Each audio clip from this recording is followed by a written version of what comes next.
Luxury skincare products come with a price, and Tatcha Skin Care, yep, no different. But do the ingredients in their formulations really live up to their claims? Well, we're gonna find out in today's video. Is it Tatcha's Gotcha or Gotcha Tatcha?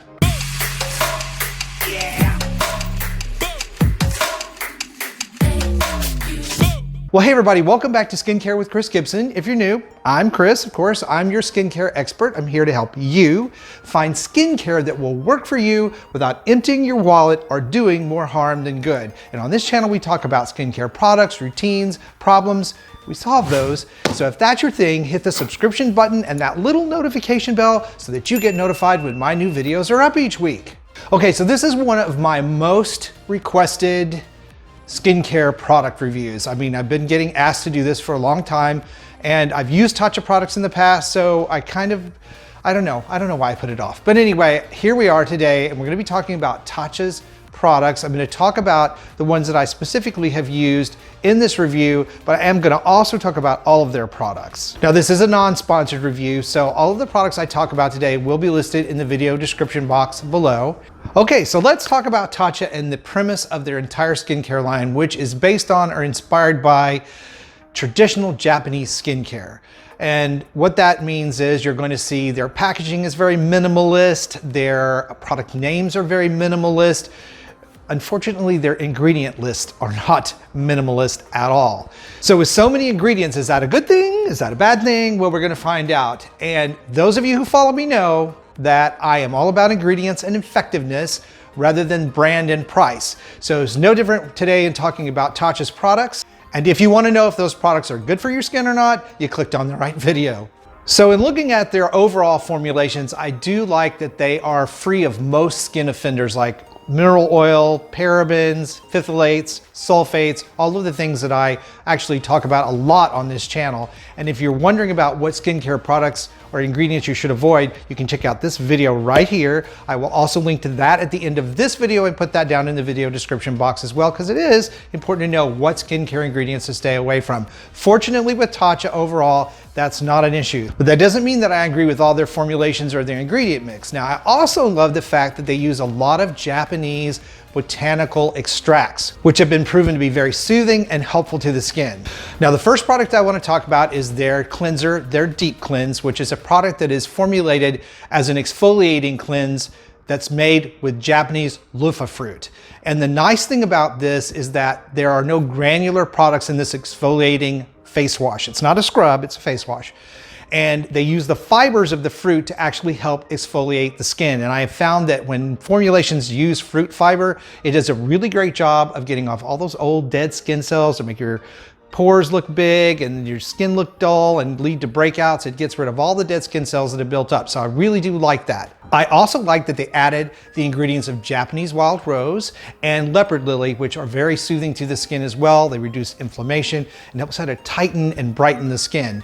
Now, this is a cream cleanser. It's not very foamy. It doesn't have sulfates in it. So you kind of have to get used to the idea that you're not going to have this huge foaming experience. Now, when I use this product, I was not, let's say, overjoyed with the cleansing that it did for my skin. I have very oily skin, so I don't think this is a great cleanser for that. I think it's more so for a dry combination or normal combination skin. My skin seemed to stay oily afterwards, and it was kind of shiny. So I know that a lot of their products are designed in that Japanese tradition to leave the skin looking dewy and moist and shiny. So if that's a look that you like, it's probably gonna work for you. I don't like that because I have oily skin and shiny enough skin already. So it wasn't really that great on the cleanser, but as far as the ingredient mix, it's a good solid cleanser that's light and again, doesn't have sulfates or anything harsh that's gonna leave your skin overwashed or overstripped. Now, the face wash isn't cheap. None of their products are, but I will tell you that this product and the next product that I'm gonna review come together as a set for about $22, I think, at Sephora. So you can get a sample size of these, which I highly recommend anytime you can get a sample size of a product and try it out first before you spend a whole lot of money on it, you're better off. So that is one way to test out the face wash and make sure it's right for you. Now that leads into the next product, which I've actually recommended on this channel in some instances, and that's Tatcha's Water Cream Moisturizer. I love water cream moisturizers. I like the gel brands. You guys know I talk about Hydro Boost by Neutrogena all the time. I like them because they're oil-free and generally they absorb in the skin well and they hydrate without causing any problems like adding to breakouts or giving you extra oiliness. The weird thing about the water cream when I used it was I didn't really feel like it absorbed all the way. It seemed like it stayed on the surface. And that's really interesting to me because a water-based product should really absorb all the way into the skin. So of course I took a closer look at the ingredient list. There are 31 ingredients in there. And there were things that I really loved like glycerin, green tea, rice, and algae, which is their proprietary blend. All of those are very good ingredients to have in a skincare cream. Then I realized that they also put gold, yes, the metal gold, and mica in the product. And mica is a light reflecting mineral and gold does not absorb into the skin. So there was my answer as to why that shininess, that feeling that it really didn't quite absorb all the way into the skin. Of course, it's the mineral and the metal that are in the product. Now more on gold in just a minute. The other thing that I notice is that they say they're fragrance free, which in reality is true. They're synthetic fragrance free, which means they don't put synthetic fragrances or chemical fragrances in their products. However, fragrance free doesn't always mean fragrance free. A lot of times companies, skincare companies, of course, use the word fragrance free, and it is a kind of a catch-all word for whatever natural ingredients they are using in the formulation to give the product a scent.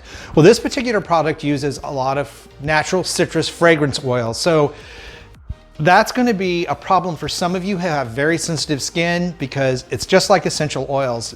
While it may be natural and it may be a fragrance, those oils can really irritate certain people's skin, and it may be something that you don't even really notice when you first start using it, that it builds up over time and you can give you contact dermatitis or a breakout. So if you're sensitive to things like citrus oil and essential oils, this is probably not a good moisturizer for you. The other thing that I noticed on their label is they use alcohol, and they don't say if it's denatured alcohol or glycols.